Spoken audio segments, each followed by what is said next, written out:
Back to Practice has been made possible with support from Allergan, an AbbVie company, Johnson & Johnson Vision, and IOR Partners for office-based surgery. We'd like to thank our sponsors for their support of this programming. Welcome to Back to Practice episode. We're glad everybody's tuned in, and we're excited to have a great conversation this evening with you all. I am one of the co-chief medical editors of Cataract and Refractive Surgery Today. And along with myself today, I have three really good friends and really respected colleagues. Mitch Jackson from Jackson Eye in Illinois, Nathan Radcliffe from New York Eye and Ear Infirmary, and Audrey Talley Rostov from Northwest Eye Associates in Seattle. Welcome, friends. So this evening, we're going to talk about kind of an edgy topic a little bit and a very well-discussed topic throughout ophthalmology. And we're going to apply a little bit of concepts of how it relates to what we're doing now in this, I guess you could call it intra-COVID time. We hear post-COVID a lot, but I'm having a hard time hearing post-COVID many days. All of us, all ophthalmologists have to co-manage in some capacity. I mean, you work with other doctors. It's just the bottom line. You work with other eye specialists, whether optometrists or ophthalmologists, and you have to interface them and share the care of the patient. So some do it more aggressively, some do it less. So everybody has their own feelings about it.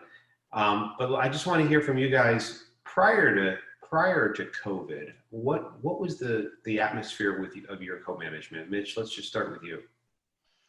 Well, prior to COVID, just so you know, I'm primarily a solo practice. I have a optometrist full-time. I have a fellow and myself. We're primarily a cataract and refractive surgery practice. So prior to COVID, or whatever you want to say, we're primarily about a 30% optometric co-managed practice, both with cataract and our LASIK PRK refractive practice for both procedures. I'm kind of in a suburban / not quite rural. I was when I started my practice 28 years ago, but it's kind of grown out. Probably did even more co-management early on when we were truly rural, but there are some optometrists that actually refer a 30-minute drive for some patients. So it's truly a good co-managed situation because patients are traveling kind of a long distance for their, complex cataract surgeries or LASIK or what it might be. But, we actually we do our surgery and for the most part, most of our patients get both eyes done. If it's cataract surgery or bilateral LASIK. If it's cataract surgery, they usually go back anywhere from 1 week to 1 month, typically after their second eye to the referring optometrist. And LASIK, we usually see them the next day or same day, and they'll go back at 3 weeks to 4 weeks back to their referring optometrist. All right, thanks, Mitch. Nathan, has historically co-management been a big part of your practice? New York's a sort of a funny environment that makes co-management and fee splitting and things like that a little more challenging. I certainly practice in a variety of settings, both in my offices and taking care of patients referred from optometry practices every day. And so, there's a lot of co-management going on, and it's pretty, at least in New York, where I'm in the Bronx and I'm in Manhattan, and there's not a tremendous amount of organization. So it's really just individual relationships with referring doctor. And, of course, glaucoma is a little bit more tricky in terms of the post-op management, but I would just say I'm privileged to work with a lot of brave optometrists who are willing to see my glaucoma patients, and it's a benefit to the patient for all the reasons that Mitch just outlined. And so I just have a lot of different environments, practices, settings. I myself work in 3 different practices. So, a lot of patients scattered all over and a lot of people forming one big team to take care of them. Very nice. Now, Audrey, you're in a very busy practice as well. I know co-management's a big part of your practice and part of your survival. Yeah, so we have both an integrated practice. We have actually MD, OD teams that we have. And so there's one MD who will work. I have two optometrists on my team, and we see the patients as a group. A lot of the post-ops are managed in-house, the 1 days, all my cornea post-ops, and then the 1 days for my smile and LASIK and cataracts are seen in-house by the ODs. We also have a large network of co-managing ODs in the different area around Seattle. We actually have 7 different locations and 4 surgery centers, but we co-manage literally with hundreds of optometrists. And so we have a very, very large referral co-management network. We have over half of our cataracts are in fact co-managed and go back to the referring ODs at usually at about a week time. We also are very active with co-management education, and so quarterly we do co-management seminars. And what I call BCE, before the COVID era, we were back in the good old days, we would have a nice event at a winery or a brewery, and we'd have, a couple of nights where we'd have 100 to 200, couple hundred ODs attend our continuing education seminars. Nice. Well, so I mean, we're all in the same kind of boat, and I'm very similar to all of you in a kind of a mishmash of all your styles together. And the bottom line is we're all dependent on, because we're all subspecialists, we're dependent on the flow of patients from general eye care providers to us for these services that we offer them. And when the pandemic hit, obviously we're all out of work, but what I noticed, and I'm curious what you guys noticed, is that when I did start getting back to work, the optometrists were not back as fast as I was. They were either more cautious, or their infrastructure, if they worked in a corporate center, would now not allow them to come back. A lot of them are not self-employed like we are, so to speak. And they were governed by other bodies that would not let them get back to work. So obviously I noticed a reduction of referrals from optometrists because they just weren't seeing patients. Did you guys notice that as well? Was that a factor? Well, Rob, I found we had talked about this, as we're coming back, we were getting ready to ramp up our practices, and I kind of felt like I was really slow. We're in Illinois. We really didn't start till June 1st. So we started, so we were kind of late bloomers in terms of just opening my own practice. I had a few second eyes that I got to do the very tail end of May that were canceled at early March. We kind of had to close up shop March 16th. March 10th was my last surgery date. And so the ODs kind of we rely on a lot of their referrals for cataracts. And so the same patients that see them are seeing me, and they took a long time to ramp up. So, and they're still ramping up. We're not even back to our normal pre-COVID surgical levels yet in private practice. We're getting busier, and we're getting much busier than we were initially, and we're already almost into September, going to my busiest quarter of the year.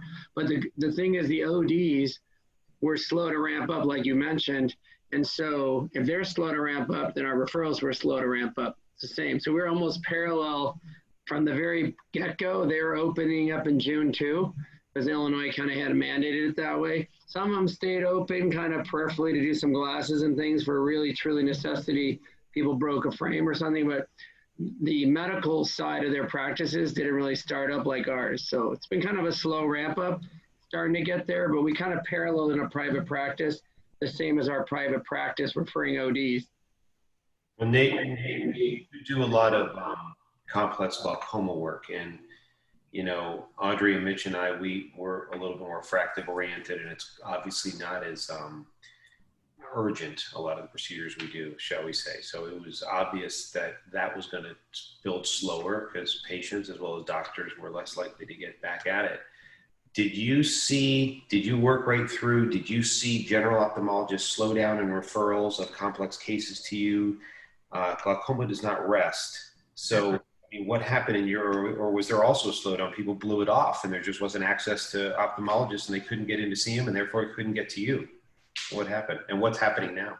You know, it's fascinating. Of course, glaucoma doesn't stop. And, you know, I'm in a practice in the Bronx where I'll see at least 5 people with a pressure over 40 every day I practice, you know, and as you know, something happens to that eye within a week at that pressure level. And I didn't see anyone for a month. I mean, we were really caught off guard by COVID when it hit New York. And then when I did open back up, the volume still wasn't there. And it got me thinking, like, how did I see these patients? Well, the retina doctor was giving their intravitreal injection and they discovered a high pressure. Someone went in for new glasses and they were discovered to have high pressure.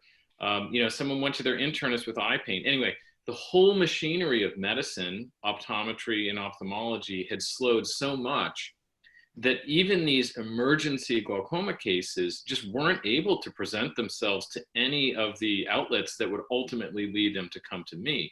And so I would say only really this week have I felt like the volume of these emergencies. And of course, I saw a good number of patients today, and I saw, 5 or 6 people with a pressure above 40, with an urgent problem. They were all just sort of being missed because the wheel of medicine wasn't turning. Interesting. Audrey, what's going on in your community with the optometrists? Are they back to work yet, fully, or is it partial? Can you tell? It's interesting. The community optometrists are partially back to work. There's some that are, up and running, but there's still a number of them that are not. And one thing that we've found is actually less co-management, meaning that there's a number of ODs, because they tend to have smaller offices, they can't have the volume of patients that they had beforehand. So we are actually co-managing, in-house, we're managing more than we were beforehand, because the ODs say, you know what, until the end of the year, we've had several really large practices that we have co-managed with that are really big referrers. And they just said, between now and the rest of the year, we don't want to co-manage the cataracts because we can't handle the volume. Interesting. Yeah, I can see how that would be a factor. Or they just want to limit the amount of people in their office, or just see paying patients and let you do that. That's a very good point. And a lot of these doctors in the community, they don't want to subject themselves. I think age plays into it as well. I don't know if you guys have noticed this, but we've had several internal optometrists as well as internal MDs, as well as optometrists in the community. And I don't blame them one bit. They're still not back to work because they're in a high risk demographic, or maybe they have a systemic illness that puts them at risk. So I think that's another channel of slowdown, that we don't have all the providers back to work yet. It's very interesting. What about in terms of communicating with the ODs?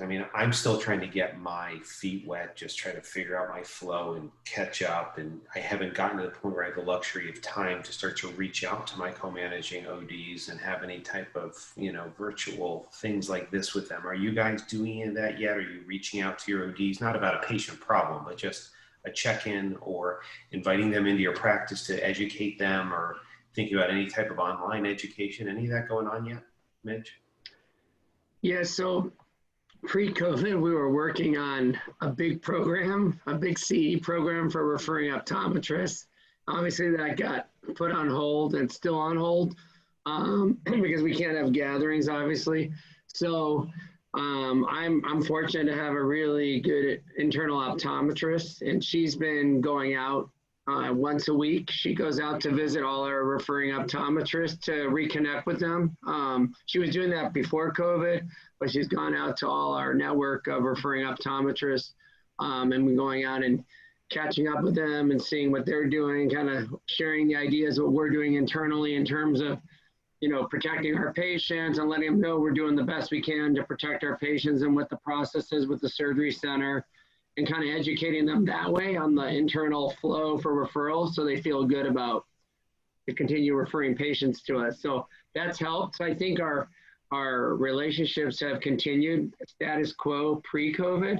I like to get a big, telehealth type, virtual ODCE seminar now, because we're going to have to obviously switch gears to do something like that from what we were working on pre-COVID. So that's our next big venture going forward. But my internal OD has been a really good help in terms of communicating with our community ODs. Interesting.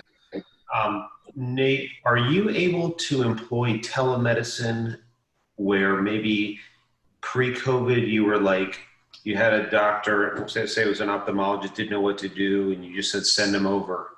Are you more likely to talk to the ophthalmologist, talk them through the problem, and then maybe get on like a FaceTime or telemedicine deal with the doctor or with the patient and avoid a visit for risk of exposure these days? Or do you still feel like you got to get the patient in and that's just kind of pre-COVID rules? No, I'm being very flexible. And you know, a couple of things is one is I'll say pre-COVID, I gave everyone, you know, who could benefit it from my cell phone number.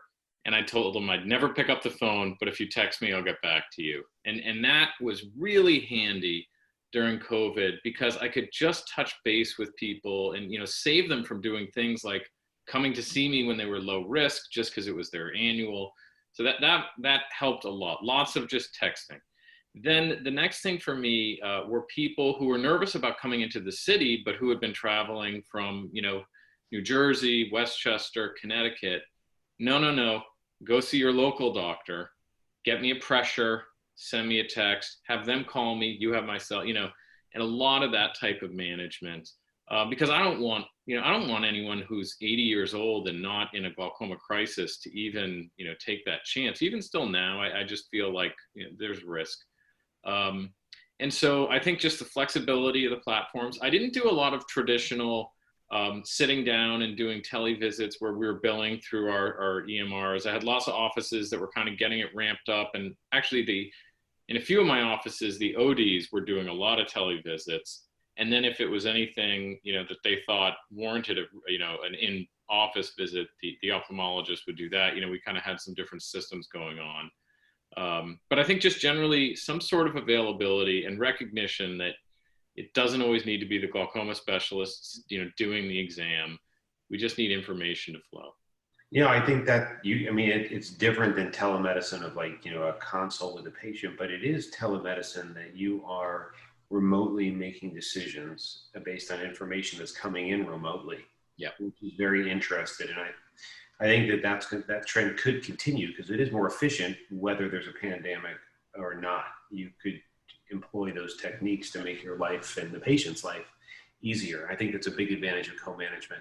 Audrey, anything creative or unusual or trending that you're doing that's different now, or what do you see happening? What we're doing is we've actually started with virtual continuing education. And so actually 2 nights ago, we had a refractive cataract surgery webinar for the ODs. We had about 120 attending. Right after, when we were back to practice, we actually had a back to practice in the COVID era pandemic precautions webinar, also for our referring optometric network. And so we had, I think, upwards of 60 people attending that one.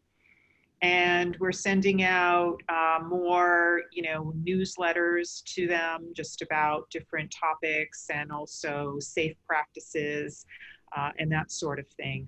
You know, it's interesting because, as I said, a lot of the ODs in the community are not back up and running, and some don't want to co-manage until the end of the year. However, our refractive volume is way up. And so I'm doing a lot of SMILE, you know, some LASIK, other laser vision correction.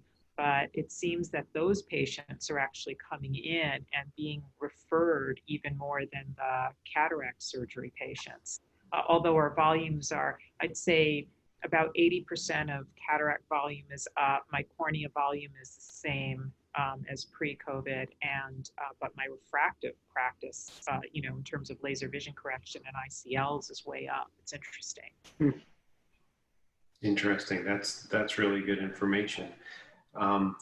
You know, there have been, I had always thought about, you know, doing day 0 visits and seeing the patients after cataract surgery, looking at them at the slit lamp, or having an optometrist in my practice or another MD look at them and check the pressure, and then not doing day one, because day one visits in the modern era of cataract surgery, just honestly, they're just, everything looks so good. 99.9% of the time, you just feel like you're watching all these people through your office and tying up patient slots and tying up people's time and energy to march these people through, and wasting their time having to get up and get to the office. They may live far away. So we took this opportunity to dabble with remote telemedicine for day one, routine, not complex surgeries, but routine cataract surgery. And we're having one of our optometrists do that, telemedicine. And it's been well received. I don't know if that's going to keep up when there's less risk of a patient being, infected or coming in contact with COVID. I certainly think it could. I know several other of our colleagues have done the same thing, and other people have been doing it for a long time, some higher volume practices. Any thoughts on some visits, either day one or other types of visits that you might be more prone to just call the patient or have somebody on your team or yourself just talk to them on the phone? What do you think, Mitch? So we kind of do a mix of things. So we do have some hybrid visits we're doing. It's not really for post-op visits. We're still seeing our patients on post-op visit day one. We're able to do that. Patients don't mind coming in for that. We're doing on some of our glaucoma patients, for example, not to sidetrack, we do some testing. They come in for testing. They just come in for testing only. They go home, and then our internal OD will do hybrid visits with them. And then review their testing results with them and kind of like what their IOP was. So that's working really good. So that's reducing some of our volume, a patient load in the practice for some of the non-surgical. So that allows us to free up some space for more of the surgical stuff that I feel I need to see in-house. So it might be a little different than what you're saying. In terms of our referring optometrists, it's pretty much the same. Not all of them are really doing a lot of telemedicine visits that I'm aware of. And so they're pretty much just going back when they were to get their glasses or whatever it might be. So that shift hasn't really happened yet in our OD network, but we are integrating a lot of hybrid visits for some of our other type of exams in the office. Okay. Any other thoughts? Me? I'll just say accelerated exams, like, in glaucoma, you'll have people getting their pressure checked in their car without entering the office. And then they just drive away because, if you really boil down the purpose of some of these visits, it's just for one variable. I have been a big advocate of the post-op day zero exam for cataract, and even for glaucoma. You'll catch things earlier. If you give them 4 hours, then 24 hours is just an extra 20 hours of high pressure after the phaco. So I think that this is the one silver lining, and there aren't a lot, but I look for them with COVID, is that we've had the chance to shake up some of the dogma of this visit must be on this day, and we just have a little bit more flexibility and more understanding from people that these are extraordinary times. It's reasonable to make rational decisions about when someone shouldn't, or should come in. And that flexibility is appreciated, because I do feel like there's some unnecessary visits we need to get rid of in all of our practices. And that, for me, is sometimes, glaucoma routine visits, I think, are unnecessary. You can see some glaucoma patients once a year. And so we need to start rethinking a lot of that. I couldn't agree more. Sorry, I've got a question for those of you who are doing day zero visits. Does the patient go home and come back, or in these days of social distancing, how are you accommodating that patient? Like, where are they waiting in their car? Do they go out to lunch, but not in a restaurant? I mean, I don't know. Like, we toyed with the idea, and sometimes we will do a day zero visit kind of almost immediately after cataract surgery, but to wait 4 hours, I don't know what I would do with the patient. I'm just asking really for information, because with our patient flow and everything, with our particular practice, it wouldn't work. So I'm just wondering how you do that. Nate's doing drive-through food with his IOP checks now. I'll take a burger with that. I'll take a tall latte. I just say we have a lot of really good takeout options in New York. And, the patients are more than happy to take 4 hours. Question, Audrey, I can tell you what we're doing is, first of all, it's interesting, you know, it's caused me actually to do a lot more thorough job of making sure I get all the viscoelastic out of the eye. So I'm like more aware of that now, more than ever. Not that I had a lot of pressure sites before, but I just, you know, if I'm going to not be checking the pressure that first day, I want to make sure it's all out. So that's number one. Number two is we do check the pressure right after surgery, like within 20 minutes. You know, they get out of the bed, they get the IV out, they get something, you get the pressure. Good idea. So we check right away. And it's very rare that we have a pressure. Once in a while, we can't get it read. Maybe it's a very dense cataract. The tonometer is not reading. And we'll take a look at the patient, the slit lamp, and check it, or look at the eye. And that's what we're doing. And I don't know where the, 1 hour, 2 hour, 4 hour, 6 hour, I mean, I don't know where those studies are. I don't know what years those were done. Again, it goes back to Nate's comment about just dogma and pragmatism and what we know in real world, what makes sense and what happens. And we just don't see, because when you do a day one pressure, you miss that 6 hour pressure spike anyways, than while they were at home having dinner or watching TV at 10 o'clock at night. So you got to take a step back and look at what you're doing and make sure you're practicing good medicine, whether it makes sense in your environment. We've done really well with it. The extent of it, and here's a question, Audrey, I wanted to ask you is, like, let's say you get your head around telemedicine for post-op visits, and forget about day one. Let's look at like a 3-week post-op for a co-managing OD. And you co-manage with this doctor. You've done well with them for years. They're very good. And let's say you did a bilateral distance target on a patient, and the patient knows very well that they're just supposed to go to Walgreens and get reading glasses, right? And have good distance vision. And we know the patient's on, let's just say Lotamax or a combination triple drug that was compounded that we have that has a really low chance of having a pressure spike. And they're not on Durezol, something that has a likelihood of a post-op high pressure. Can that OD do a 3-week post-operative visit by telemedicine and say, hey, how's your distance vision? Look across the room. Look across the room. Yeah, I see great out of both eyes. You having any problem? No. Did you get your reading glasses? Yeah, they work fine. Does that constitute co-management? I think that that's fine. I mean, really, if a patient's going to have a problem, then they're going to show up in your office.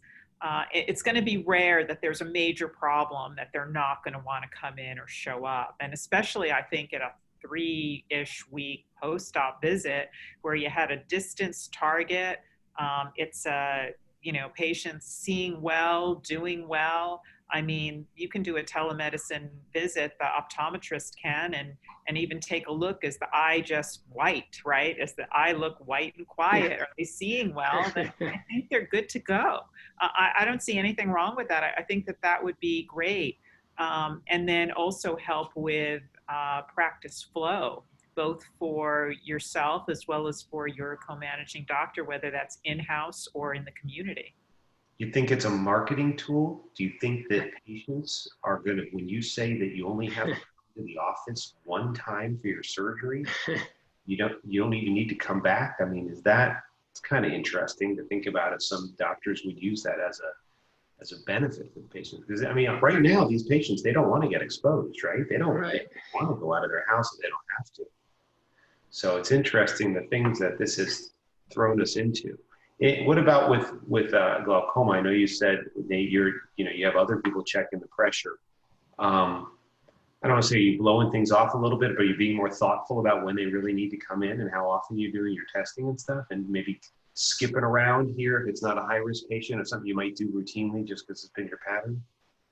I am. And so the first thing, I've always been a laser doctor. I'm a big fan of SLT, and, I just think, we want all the sustained therapy I'm sort of all in on. And I've been practicing that way for a while. And when my office closed, it was because one of our doctors got COVID. And we didn't close partially. I mean, we shut down abruptly. I had some post-op day one patients out in the wind, and we made some phone calls. But one of the things I was really happy for is I had done a lot of sustained cataract, steroid application, many of the different, available options. That worked really well. I didn't have to worry about anyone getting their taper wrong or any of that communication with steroids. So I valued that kind of approach. But back to your question more directly, risk stratification in glaucoma needs to be done a lot more. And we have patients who don't need to come in that frequently, others who do, and we need to be creative about how to get those patients in. Fortunately, with this age kind of works out in glaucoma. The older you are, the higher your COVID risk is, and probably the less frequently you need to be seen. Younger people with bad glaucoma are at a high risk of not just going blind, but living a long time blind. And those are the patients you probably want to see more aggressively and have in more. And so I've basically taken that trend that I've practiced my whole career and just, exaggerated it now. So, in COVID, I'm frequently telling people with glaucoma on treatment that they can come back in a year. And I usually don't do that, but I'm definitely, playing with that because I'm not going to feel good if I drag someone into the office and they catch something. And by the way, I feel the same way about even just getting people off eye drops. And if I can laser someone now and get them off their drops so they don't have to go to the pharmacy and touch their eyes after they go to the pharmacy and get their drops, I think I'm doing something good. So I'm trying to think about it all. Yeah. You think cataract surgeons in general might this might tip the boat for them to dabble in MIGS and start to get into MIGS and just it'd be one more reason to do it, that they may not have to deal with the constant visit and the refills with the drops and making the patient go out and get the drops and all that? I mean, it is amazing. I'll do a cataract surgery with MIGS. We'll do some sort of sustained, whether it's Trimoxy, Dexacue, Dextenza, we'll do some sustained delivery. The antibiotic gets injected in the eye. They don't touch a drop, for 3 months after their cataract surgery, and they're the benefits of that, other than the patient's quality of life, are just all these things. They aren't running to the pharmacy and they aren't touching their face. So I think, it's the more I've kind of gone down this rabbit hole, the more I've just found benefits all over for patients, doctors, for practices. Now your technicians aren't messing. Next time you're just in the office and you ask a patient about their drop, what do? They hand the medicine to you, or they put it on your counter. They reach into their purse, they give it to someone, and who knows what else they're giving you. So just this whole thing of getting the drops out of our office is got to be good in the time of something that's spread by physical contact. Yeah. What do you think, Mitch? You're gonna? Yeah. So a couple things. I was already doing MIGS. I'm not a big glaucoma practice, but since the COVID thing, I know my surgical coordinators have been having a little easier time convincing patients to jump into having MIGS done, as long as they got the coverage for it, which they do. Most of them do on the insurance side, for iStent or whatever, Hydrus or Omni or whatever you do as a cataract surgeon. One thing we actually just got trained on, and we just learned on the billing side, we have a few patients lined up to do Durista now. I know that's more Nate's thing, but even as a cataract refractive guy, we had some glaucoma patients, when they heard they can be off their drop, they were like excited, especially nowadays. So I know that's a whole another topic, but I mean, that's something we're dabbling in now, and we're about to get going on that in the practice. Mitch, I can see that your staff's t-shirts, Jackson Eye, no more glasses, no more drops. That'd be good. It's a good marketing thing. Audrey, with your referring optometrists, since patients are coming from far and some of these patients live far away, for some of the more complex cataract surgery, because I know you do some really challenging cases as well, What was your perception like pre-COVID, letting optometrists co-manage with you, especially patients that live farther away, and communicating with you about how some of these tougher cases were, it's either day 1 or 2 or 4 weeks out or any time within the post-operative period versus coming back to you? And now with COVID, are you a little more lenient or open to having these patients not come back to you, but be co-managed and have them communicate with you what's going on? I find that the community optometrists don't want to have anything to do with co-managing my complicated cataract cases. They didn't beforehand, they don't now. They're just like, no,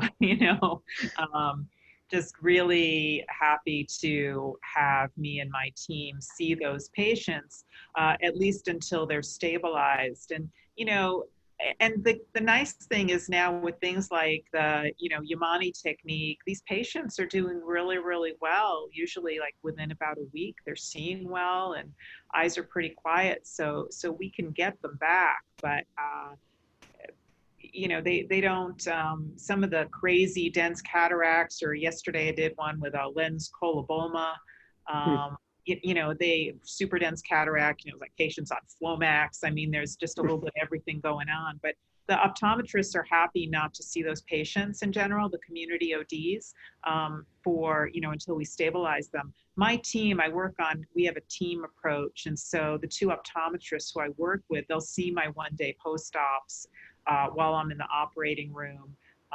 Or, we kind of share the post-op care first thing in the morning, kind of rapid fire, and they let me know if anything's amiss.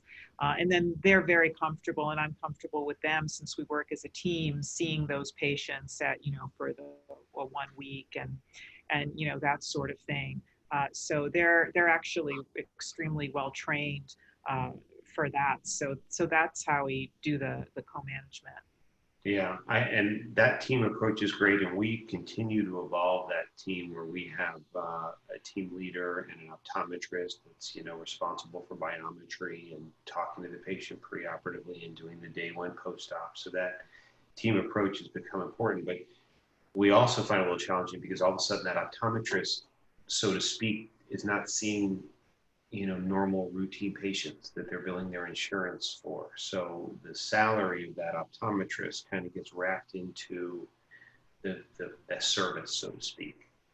What are your thoughts on that? Do you can also have those team members have regular clinics as well, so they have some income generation under their own name? Or is it just kind of like the team approach, and because you can be more efficient and see more patients and deliver better care, it's more of a gestalt of practice growth and part of the cost of doing business?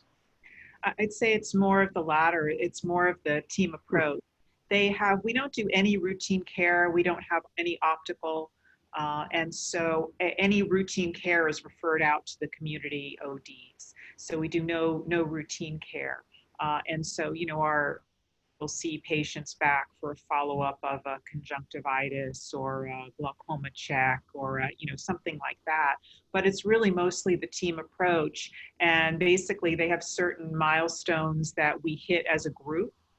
And so that's myself and my 2 ODs. And so they're incentivized. We're incentivized actually as a group. And so above, certain amounts that the group brings in, and that has to do also with our refractive cataract and refractive surgery, then they get a bonus incentivized partially on that aside from a base salary. But we really do that on the team approach, realizing that they bring incredible value to the practice to streamline our visits. Yeah, it's interesting. There's definitely a trend, and I think it will continue, of a different type of co-management where you're co-managing internally with people on your team and you're within your practice, that when you get to the more challenging stuff and the stuff that you're specific in, subspecialists. I know we have a optometrist that did a fellowship year in medical glaucoma. So she helps our glaucoma surgeon and takes care of some of the routine stuff.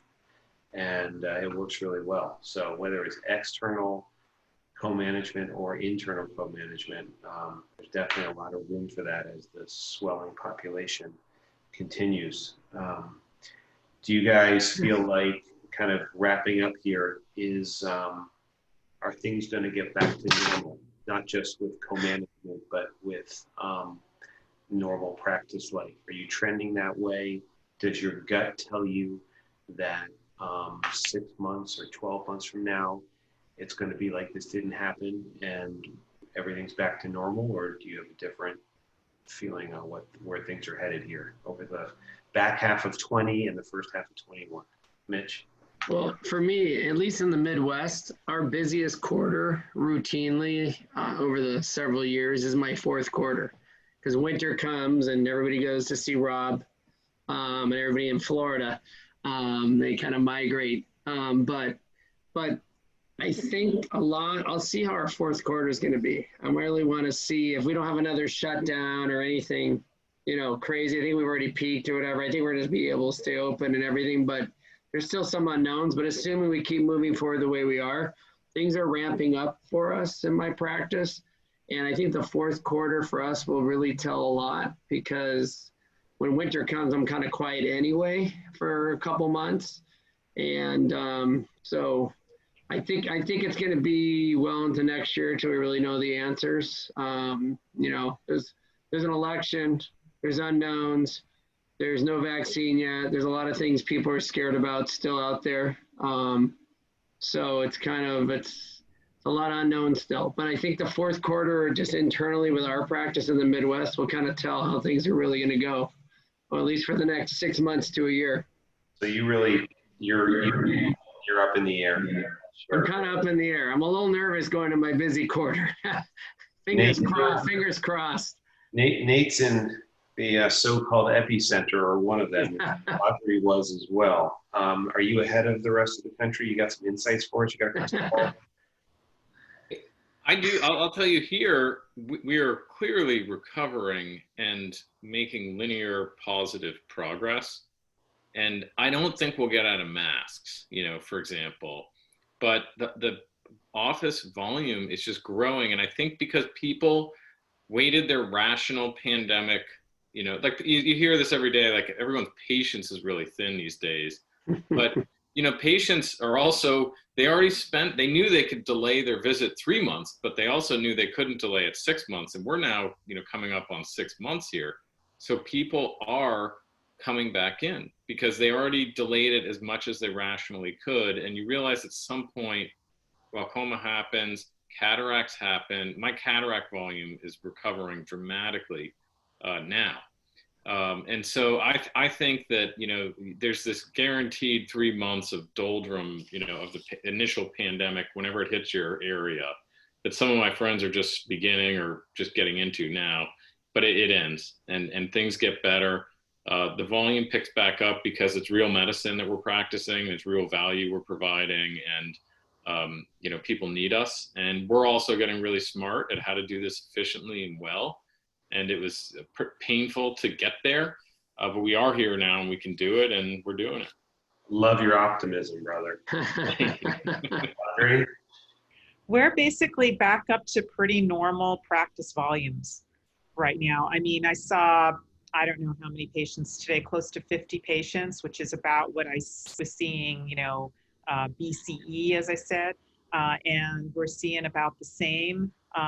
My surgical volumes, as I said, is really pretty much back to normal, maybe a little bit lighter on the cataracts, but cornea and refractive are back to normal. I see this as the new normal. I really do. I think that our practice volumes are going to get back to normal if they're not already. And I think that the social distancing, I think that whatever efficiencies you can build into your practice, what we were just discussing about your post-op visit consolidation or glaucoma visit consolidation, I think masks are here to stay. I mean, even if there's even like hopefully a change in regime, and there's also a vaccine, right? Say we get a vaccine first or second quarter of 21. The virus is here to stay, right? Not everybody's going to get the vaccine, or the vaccine isn't going to be 100%. And while the vaccine is being rolled out, you're still going to have patients coming into your practice who are COVID positive that you don't know that they are. You have immunocompromised patients and immunocompromised staff, for that matter, who are, maybe they couldn't get the vaccine or are likely to get COVID.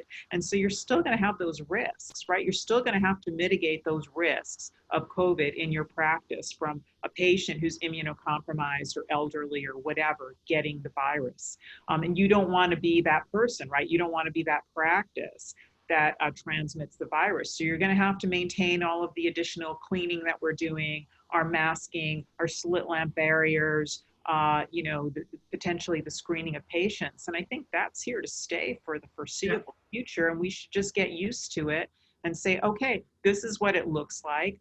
How can we best manage? What can we do to increase our efficiencies?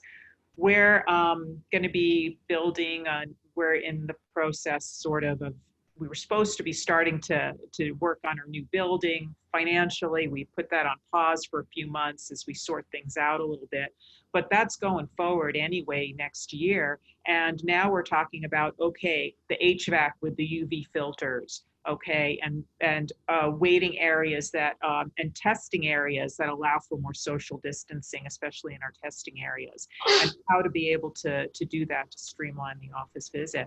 So I think it's here to stay, but I think we'll just have to do workarounds and learn how to live with it. Rob, we're kind of in the same thing as Audrey. We were in the process about to break ground on a new building, and it's kind of good. Everything's been put on hold because we're going to be starting next year like Audrey is, and we're going to be implementing a lot of new things with the HVAC system and create a whole different spacing. And it's kind of good because we kind of redesigning the new office based on everything for the start of next year. So that's been a good thing for us. I think we're going to see more and more different designs and different ways of structuring flow in the spaces that we use will be different, and the use of telemedicine and things like that. And electronic health records is going to become more streamlined, hopefully, and patients will be filling in half their stuff on the same portal at home, and all that's going to become mandatory for throughput in today's world. Well, Audrey, that was a very practical outlook on things. I couldn't agree more. I think what's reassuring is that all of us, by implementing PPE and taking good old-fashioned precautionary measures about cleaning the rooms and the slit lamps and the chairs, and using hand sanitizer before and after every patient, wearing the masks and having the patients wear the mask and screening them at the door, most of our colleagues are well into successful practice right now. Maybe a few have had some outbreaks, but good decision making, simple things. I mean, it's just a virus, right? It's a bad virus that has the potential to do bad harm. But, we've been living with viruses for thousands, if not millions of years, and it's well proven what prevents the spread. But I think we can all rest assured that we could have some waxing and waning of things in our communities, but, what we do is necessary, and patients need our help, and, they're going to come see us when they need help. So we're going to be there for them. You guys have been awesome, really transparent and honest and fun as always. So thanks for participating tonight. I hope everybody has a great rest of the week. Hope everybody enjoyed the discourse tonight. Back to Practice has been made possible with support from Allergan, an AbbVie company, Johnson & Johnson Vision, and IOR Partners for office-based surgery. We'd like to thank our sponsors for their support of this programming. This webcast podcast is intended solely for ophthalmic healthcare professionals and ophthalmic industry representatives. By accessing this webcast podcast, I acknowledge that Bryn Mawr Communications LLC, herein BMC, along with all third-party corporate supporters of this webcast podcast, makes no warranty, guarantee, or representation as to the accuracy or sufficiency of the information presented in this webcast podcast. BMC, along with all third-party corporate supporters of this webcast podcast, do not endorse, approve, recommend, or certify any of the opinions or information presented or mentioned. BMC expressly disclaims any and all liability or responsibility for any direct, indirect, incidental, special, consequential, or other damages arising out of any individual's use of, reference to, reliance on in this webcast podcast.